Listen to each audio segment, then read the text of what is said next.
পৃথিবীতে যেসব পুরুষ ঘরে স্ত্রী থাকা সত্ত্বেও অন্যের সাথে জেনায় লিপ্ত হয়, যেসব নারী ঘরে স্বামী থাকা সত্ত্বেও অন্যের সাথে জেনায় লিপ্ত হয়, এদেরকে ইটেল পাথর মেরে মেরে মেরে মেরে ফেলতে হবে। এদের পৃথিবীতে বেঁচে থাকার কোনো অধিকার নাই। একদা গ্রামের সম্প্রদায়ের এক মহিলা রাসূল সাল্লাল্লাহু আলাইহি ওয়াসাল্লামের কাছে এসে বলছেন, তাহেরনি ইয়া রাসূলুল্লাহ, আল্লাহ নবী আমাকে পবিত্র করুন।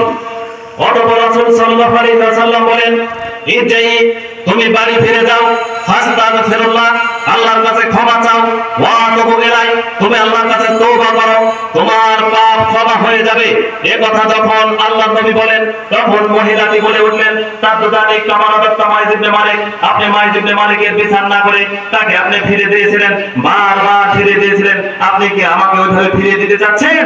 ইন্নাহু হাবলি মিনাজ জিনা, আমি অবৈধ সম্পর্ক করেছি, আমি জেনায় লিপ্ত হয়েছিলাম, আমার পেটে অবৈধ সন্তান রয়েছে, পেটটা উঁচু হয়ে গেছে, দয়া করে আমার বিচার করে দিন, আমাকে সামনের দিকে দিয়ে পাঠায়েন না, আমার বিচার করে দিন। অথবা আল্লাহ রাসূল মাথাটা নিচু করে বলছেন, আচ্ছা ঠিক আছে, এই যে হাতাটা যদি তুমি বাড়ি ফিরে যাও, তুমি বাড়ি ফিরে যাও, যেই দিন তোমার বাচ্চা প্রসব হবে সেই দিন তুমি এসো, আমি তোমার বিচার করে দিব।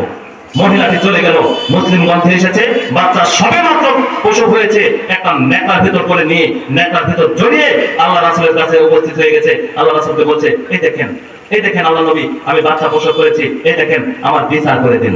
তখন আল্লাহ রাসূল আবার মাথা নিচু করে বলছেন, ইরজি, তুমি বাড়ি ফিরে যাও, ফাজউহা, তুমি বাচ্চাকে দুধ পান করাও, যেই দিন বাচ্চা দুধ পান ছেড়ে দিবে সেই দিন তুমি আমার কাছে এসো, আমি তোমার বিচার ফয়সালা করে দেব। মহিলা চলে গেলেন। 2 বছর পরে বিচারালয়ে ওই বাচ্চা নিয়ে উপস্থিত হয়ে গেছে। আল্লাহ রাসূল বাচ্চার হাতের দিকে লক্ষ্য করে দেখলেন, কিসরাতে খুবসিন, এক টুকরা রুটি রয়েছে। এই রুটি প্রমাণ করে বাচ্চা এখন খাদ্য খেতে পারে। অতঃপর বাচ্চা একজন মুসলমানের হাতে সমর্পণ করে দিলেন, করে বলছেন, যাও তুমি এই বাচ্চাকে নিয়ে তুমি লালন পালন করো। অতঃপর সঙ্গী সাথীকে বললেন, সঙ্গী সাথী, আমারও বিহা, তোমরা এই মহিলাকে নিয়ে যাও, এই মহিলাকে নিয়ে যাও, আল্লাহ ফাতরিহা, তাকে ইটের পাথর মেরে মেরে তাকে মেরে ফেলো, আর পৃথিবীতে বেঁচে থাকার কোনো অধিকার নাই, এই মহিলাকে নিয়ে যাও। সঙ্গী সাথী বললেন, আমরা তাকে মাঠে নিয়ে গেলাম। মাঠে নিয়ে যাওয়ার পরে এক গর্ত করে গর্তের ভিতর পুঁতে রেখে তাকে আমরা চতুর্দিক থেকে ইটের পাথর মারতে শুরু করে দিলাম। খালিদ বিন ওয়ালিদ বলছে, আমি একটা পাথর নিয়ে তার মুখের উপর যখন মারলাম, অতঃপর তার মুখ ফেটে রক্ত ছিটে আমার পোশাকের উপর উঠলো। তখন আমি গালি দিয়ে বসলাম, ফাসা বাহা, সি, একজন জেনাকারিনী মহিলা রক্ত আমার শরীরে রাখলো, সি, একজন জেনাকারিনী মহিলা রক্ত আমার শরীরে রাখলো। তখন রাসূল সাল্লাল্লাহু আলাইহি ওয়াসাল্লাম বলেন, মা রাহিয়া খালিদ, খালিদ তুমি তাকে গালি দিও না, খালিদ তুমি একে গালি দিও না, লাকা তওবাতান লা গুফরা লাহু। এই মহিলা আল্লাহর দরবারে এত ক্ষমা ভিক্ষা করেছে, এত ক্ষমা ভিক্ষা চেয়েছে, এর চাইতে বড় থেকে বড় কোনো পাপী যদি আল্লাহর কাছে ক্ষমা ভিক্ষা চাই, তাহলে তার ক্ষমা হয়ে যাবে। খালিদ তুমি একে গালি দিও না। তাহলে যারা জেনায় লিপ্ত হয়েছে এদের কি করা উচিত আপনি বলুন?